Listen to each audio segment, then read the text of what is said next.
तो बच्चों, आपने आज के लेक्चर में दीर्घवृत्त और अति परवलय पर आपने सवाल देखे। तो एक बात और विशेष बात आपके सामने हम रख रहे हैं कि कोई वक्र है जिसका सामान्य समीकरण ax स्क्वायर, अभी आखिरी उत्तर आप देख रहे थे उसमें hxy पद भी आया था।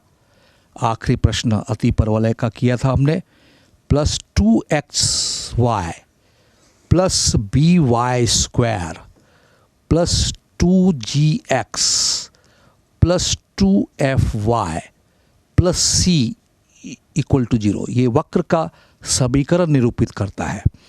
यह वक्र वृत्त भी हो सकता है, ये वक्र परवलय भी हो सकता है, पैराबोला भी हो सकता है, सर्कल भी हो सकता है, और नंबर 3 ये पर दीर्घवृत्त भी हो सकता है, यानी इलिप्स भी हो सकता है।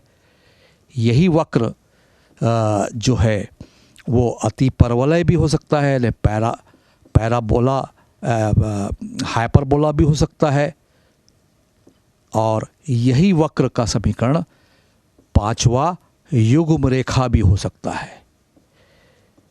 लेकिन सवाल ये उठता है कि ये जो वक्र का सामान्य समीकरण हमने लिखा है ax square plus 2hxy plus by square plus 2gx plus 2fy plus c is equal to 0, इस वक्र के समीकरण को ध्यान से देखिए। तो हम सबसे पहली बात सोचे कि ये जो वक्र है नंबर 1 जिसका समीकरण हमें दिया है, ये वृत्त कब होगा, इसकी कंडीशन क्या है, प्रतिबंध क्या है। तो वक्र 1 जो है, वक्र 1 वृत्त को निरूपित करेगा, तो उसका प्रतिबंध है a बराबर b होना चाहिए और h का मान 0 होना चाहिए।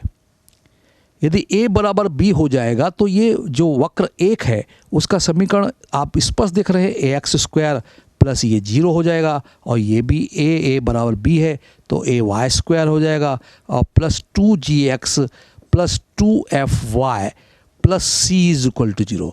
आप देख रहे हैं ये वृत्त का समीकरण है, निश्चित रूप से वृत्त का समीकरण है। और दूसरी एक और बात कि डायरेक्ट हम ये भी कहें कि डेल्टा का मान 0 नहीं होना चाहिए। अब सवाल उठता है ये डेल्टा कहाँ से आ गया सर? तो डेल्टा का मान आप याद रखेंगे ABC plus 2FGH minus AF square minus BG square minus CH square is equal to 0, ये डेल्टा का मान है। तो डेल्टा का मान 0 नहीं होना चाहिए, डेल्टा का मान 0 नहीं होना चाहिए। कब? जब वो वृत्त को निरूपित करेगा, तब वक्र 1 जिसका समीकरण सामान्य समीकरण हमको दिया है वह उस ये जो वक्र है वो वृत्त को निरूपित करने लगेगा। नंबर 2, परवलय कब निरूपित करेगा, यानी पैराबोला कब निरूपित करेगा? कौन? वक्र 1, कर्व 1 इक्वेशन है। तो सबसे पहला प्रतिबंध परवलय निरूपित करने के लिए डेल्टा नॉट इक्वल टू 0 होना चाहिए।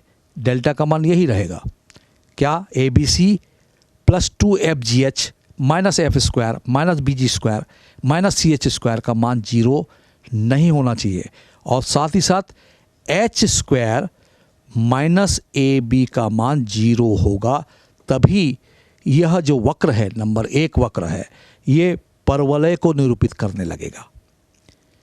जो पहले वृत्त को निरूपित कर रहा था इस प्रतिबंध पर a बराबर b, h बराबर 0 और डेल्टा नॉट इक्वल टू 0 के प्रतिबंध पर, कंडीशन पर, परिस्थिति पर। नंबर 3, हमको ये सोचना है कि वक्र 1 जो है वो दीर्घवृत्त कब निरूपित करेगा, इलिप्स कब निरूपित करेगा।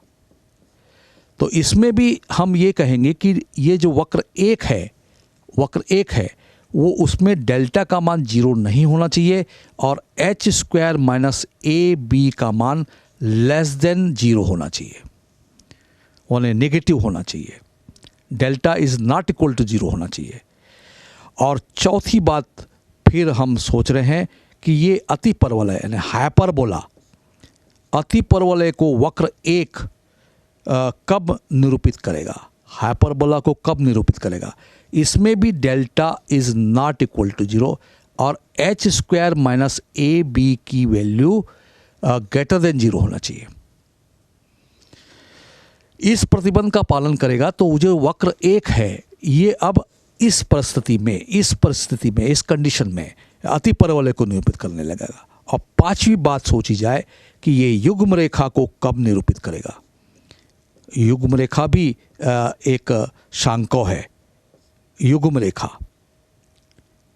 पेयर ऑफ स्ट्रेट लाइन, युग्म रेखा कब होगा, जब डेल्टा इज इक्वल टू 0 हो।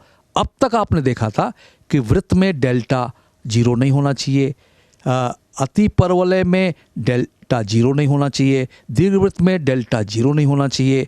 डेल्टा का मान है ABC plus 2 FGH minus AF square minus BG square minus CH square का मान है डेल्टा। ये हर जगह नहीं लिख रहा हूँ मैं, आप ध्यान रखेंगे। तो डेल्टा हर जगह हर वक्र में नॉट इक्वल टू 0 है, लेकिन युग्म रेखा को जैसे ही वक्र एक युग्म रेखा को निरूपित करेगा तो उसका प्रतिबंध है डेल्टा बराबर 0। तो बच्चों ये कंडीशंस को, इस प्रतिबंध को जनरलाइज फॉर्म में मैंने आपको बताया है। इसको आप ज़रूर ध्यान रखें, ये प्रतियोगी परीक्षा में भी आपको बहुत काम आएगा।